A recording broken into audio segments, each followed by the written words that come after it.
Hello friends, Inder ज्ञान channel में आपका स्वागत है। आज हम पढ़ेंगे 10th history objective question chapter 6 शहरीकरण एवं शहरी जीवन। ये सभी क्वेश्चन आपको आने वाली परीक्षा में आपकी मदद करेगी। इसे कृपया ध्यान से पढ़ें। तो चलिए शुरू करते हैं। आपका पहला प्रश्न है, जनसंख्या का घनत्व सबसे अधिक कहाँ होता है? तो जनसंख्या का घनत्व सबसे अधिक महानगर में होता है। आपका ऑप्शन डी। घनत्व की दृष्टि से बिहार भारत का सबसे ज्यादा जनसंख्या घनत्व वाला राज्य है। आपका अगला प्रश्न है, पटना का प्राचीन नाम क्या था? तो पटना का प्राचीन नाम पाटलिपुत्र है। आपका ऑप्शन बी सही जवाब। अगला प्रश्न है, पूंजीपति वर्ग के द्वारा किस वर्ग का शोषण हुआ? यानी पूंजीपति वर्ग द्वारा किस वर्ग का शोषण हुआ? तो आपका ऑप्शन है ए श्रमिक वर्ग।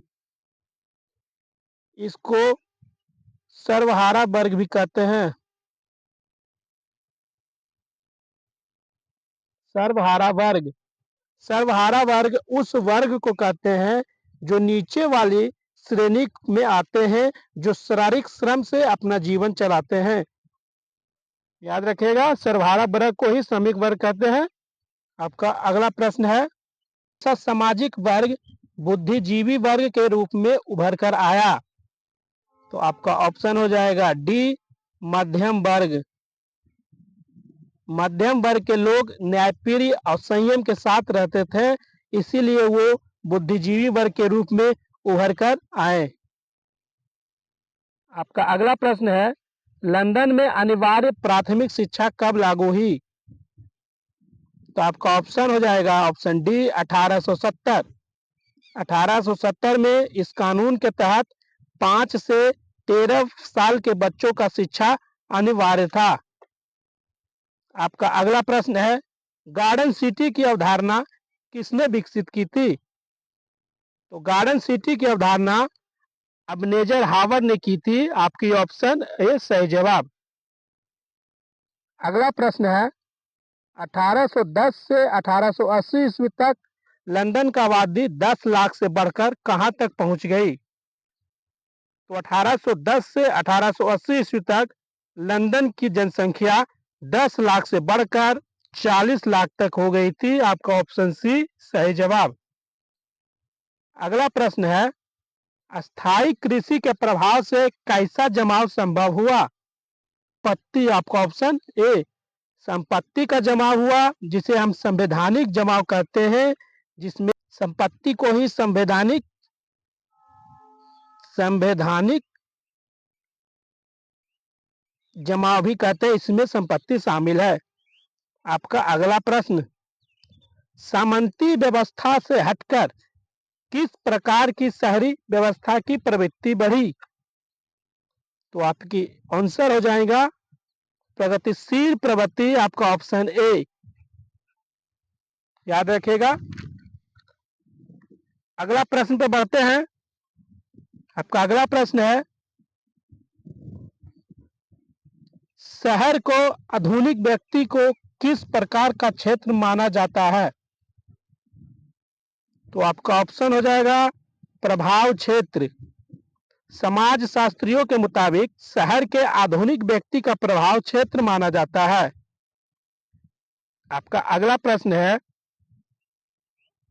आपका अगला प्रश्न है, एक प्रतियोगी एवं उद्यमी प्रवृत्ति से प्रेरित किस प्रकार की अर्थव्यवस्था लागू की गई? तो आपका ऑप्शन हो जाएगा बी मृदा प्रधान युद्ध अर्थव्यवस्था। इस व्यवस्था में लोग पेड़ पौधे काटते थे ताकि वो ज्यादा विकसित कर सके बिल्डिंग बनाकर। आपका अगला प्रश्न है, आधुनिक काल में औद्योगिकरण ने किसके स्वरूप को गहन रूप से प्रभावित किया? तो आपका आंसर हो जाएगा शहरीकरण के। आपका अगला सवाल, संयमता आंदोलन किस महानगर में चलाया गया? संयमता आंदोलन किस महानगर में चलाया गया? तो आपका ऑप्शन हो जाएगा लंदन में। संयमता आंदोलन कहाँ चलाया गया? तो लंदन में चलाया गया था। आपका अगला प्रश्न है जिगुरात कहाँ बनवाए गए? तो आपका आंसर हो जाएगा रोम में। जिगुरात मेसोपोटामिया में बनाया गया था, लेकिन उस समय मेसोपोटामिया रोम के शासक में था, इसलिए आपका जवाब हो जाएगा बी, रोम में। ऐसे जिगुरात बनाया गया था मेसोपोटामिया में। मेसोपोटामिया मेसोपोटामिया में बनाया गया था। आपका अगला प्रश्न है आधुनिक शहरी का उदय सबसे पहले कहाँ हुआ? आधुनिक शहरी का उदय सबसे पहले यूरोप में स्थित द्वीप इंग्लैंड में हुआ। ऑप्शन बी, इंग्लैंड आपका सही जवाब। अगला प्रश्न है पटना में गोलघर का निर्माण किस वर्ष किया गया? तो पटना में 20 जुलाई 1786 20 जुलाई 1786 को निर्माण किया गया। किनके द्वारा किया गया? तो कैप्टन जॉन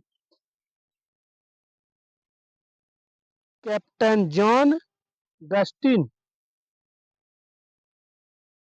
कैप्टन जॉन गस्टिन के द्वारा 20 जुलाई 1786 में पटना में गोलघर का निर्माण किया गया।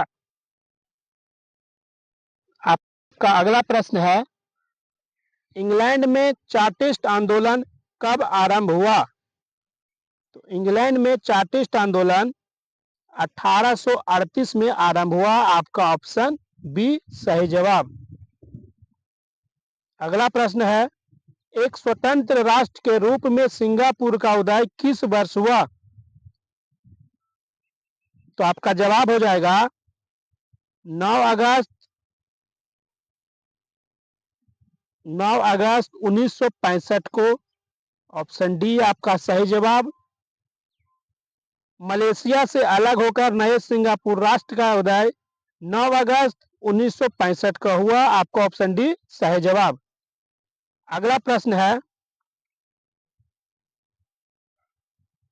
बंबई में किराया कानून किस वर्ष लागू किया गया? तो आपका ऑप्शन हो जाएगा सी 1918 में। आपका अगला प्रश्न है लंदन में भूमिगत रेल किस वर्ष आरंभ हुई?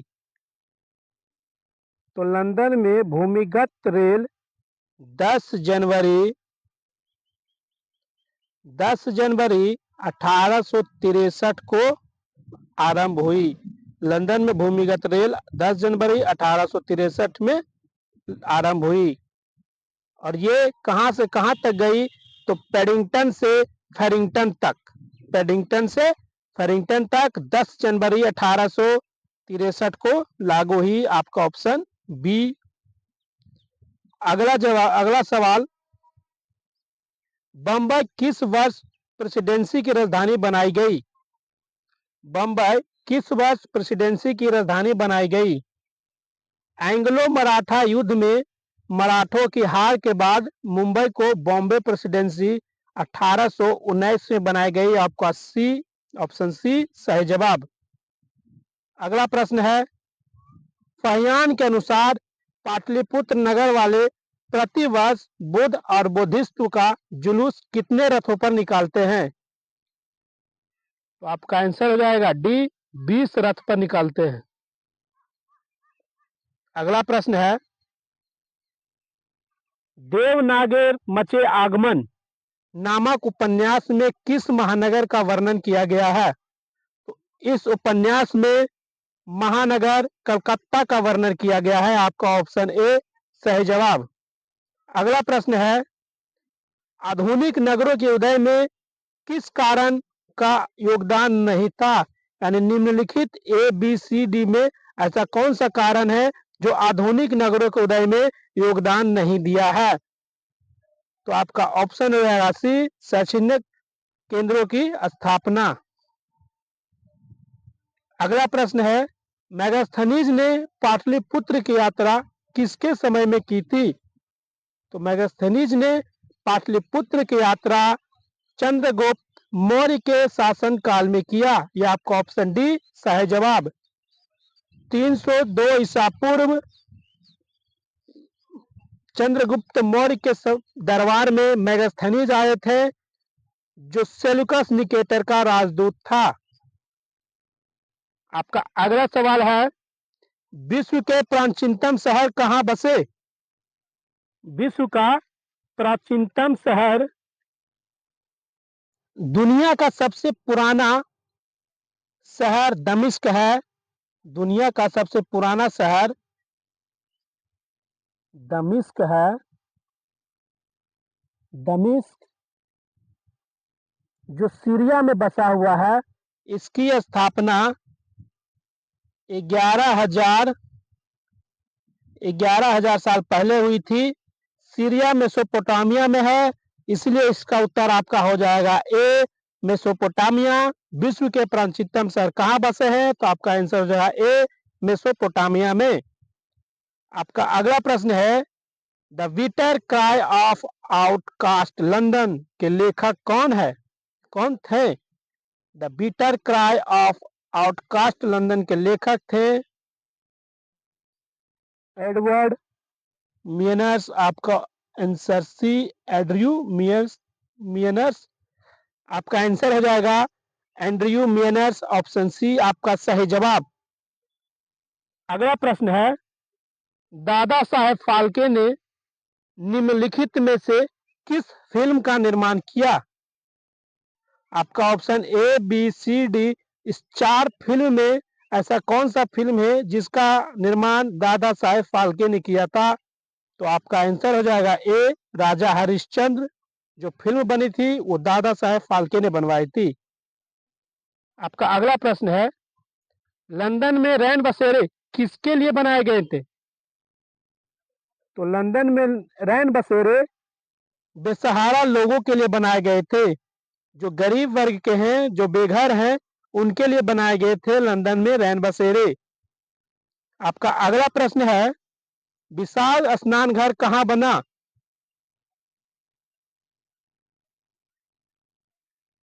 विशाल स्नान गृह मोहनजोदड़ो में बना, जो पाकिस्तान के सिंध प्रांत में स्थित है। आपका अगला प्रश्न है, मगध साम्राज्य की प्राचीनतम राजधानी कहाँ स्थित है? आपका अगला प्रश्न है, मगध साम्राज्य की प्राचीनतम राजधानी कहाँ स्थित थी? तो आपका ऑप्शन हो जाएगा बी राजगिरी में, जिसे हम अभी राजगीर के नाम से जानते हैं।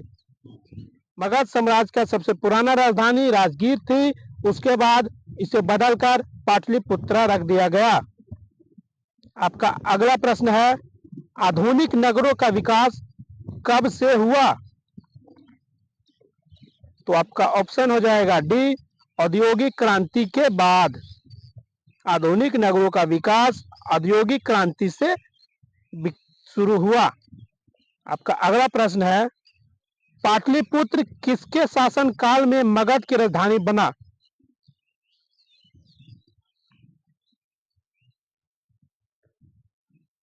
तो आपका आंसर हो जाएगा उदयीन के समय में। राजा उदयीन ने पाटलिपुत्र को मगध की राजधानी बनाया था। ये हर्यक वंश के शासक थे। किस वंश के शासक थे? हर्यक वंश। हर्यक वंश के शासक थे। आपका अगला प्रश्न है, गार्डन सिटी की योजना किसने बनाई? गार्डन सिटी की योजना एबेनेजर हावर्ड ने बनाई थी। आपका ऑप्शन सी सही जवाब। आपका अगला प्रश्न है, तख्त श्री हरमंदिर जी साहब कहाँ स्थित है? तख्त श्री हरमंदिर जी साहब कहाँ स्थित है? तो आपका आंसर हो जाएगा ए पटना साहिब में। आपका अगला प्रश्न है, सीधी लकीरों का अतीला के रूप किसका चित्रण किया गया है? सीधी लकीरों का अतीला के रूप किसका चित्रण किया गया है? तो आपका ऑप्शन है सी, बैरोन हाउसमैन का। आपका अगला प्रश्न है, बेरान हाउसमैन कौन था? चार ऑप्शन है ए बी सी डी। इस चार में से बेरान हाउसमैन कौन था? तो आपका ऑप्शन हो जाएगा सिया का प्रीफेक्ट, या फिर पेरिस का प्रीफेक्ट बोल सकते हैं इसे। आपका अगला प्रश्न है, बंबई की चौल किस प्रकार की इमारत थी? बंबई में जो चौल बनती है वो किस प्रकार की थी? तो आपका है बहुमंजिलीय इमारत। ऑप्शन डी आपका सही जवाब हो जाएगा। लंदन में गार्डन सिटी की योजना किन लोगों के लिए बनाई गई? लंदन में गार्डन सिटी बनी थी, गार्डन सिटी की योजना बनी, वो किन लोगों के लिए बनाई गई थी? तो बनाई गई थी धनी लोगों के लिए। आपका ऑप्शन ए सही जवाब हो जाएगा। अगला प्रश्न है, ईस्ट इंडिया कंपनी को ब्रिटेन के किस राजा ने बंबई को दिया था? तो आपका ऑप्शन हो जाएगा डी, चार्ल्स द्वितीय ने। 18 जनवरी 1665 को इंग्लैंड के राजा चार्ल्स द्वितीय ने हम्फ्री कुक को बॉम्बे का अधिकार प्रदान किया था। याद रखेगा 18 जनवरी 1665 को। आपका अगला प्रश्न है, निम्नलिखित में किस फिल्म के गाने में बंबई के अंत विरोधी आयाम को दिखलाया गया? तो आपका ऑप्शन है फिल्म CID, ऑप्शन सी आपका सही जवाब। प्रश्न है, पेरिस के पुनर्निर्माण का उद्देश्य क्या था? तो पेरिस के पुनर्निर्माण का उद्देश्य था पेरिस का भव्य नगर बनाना, पेरिस को भव्य नगर बनाना। आपका ऑप्शन ए सही आंसर। अगला प्रश्न है, संयमता आंदोलन चलाने का उद्देश्य क्या था? संयमता आंदोलन चलाने का उद्देश्य क्या था? तो आपका ऑप्शन हो जाएगा शराबखोरी पर नियंत्रण लगाना। ऑप्शन सी आपका सही जवाब। अगला प्रश्न है, चार्टिस्ट आंदोलन क्यों किया गया? चार्टिस्ट आंदोलन जो हुआ था वो किस लिए हुआ था? तो आपका ऑप्शन है बी, बालिग पुरुषों के मताधिकार की मांग के लिए। यानी कि जो पुरुष बालिग हो गए थे, एडल्ट हो गए, तो उसको वोट देने के लिए ही चार्टिस्ट आंदोलन किया गया था। अगला प्रश्न है, प्राचीन, मध्यकालीन और आधुनिक शहरों की साक्षी विशेषता क्या थी? इस तीनों की विशेषता थी कि सभी शहर गैर कृषि व्यवसाय के केंद्र थे। ये 45 क्वेश्चन जो क्लास 10th हिस्ट्री चैप्टर 6 से हमने आपके लिए लाए हैं, वो आने वाले एग्जाम 2025 में आपको बहुत मदद करेगी। अगर वीडियो पसंद आया हो तो लाइक करें, सब्सक्राइब करें और बेल बजाना ना भूलें, क्योंकि इसी बेल बजाइएगा तभी हम अगला वीडियो बनाएंगे तो आपके पास पहुंचेगी। तब तक best of luck, thank you, मिलेंगे अगले वीडियो में।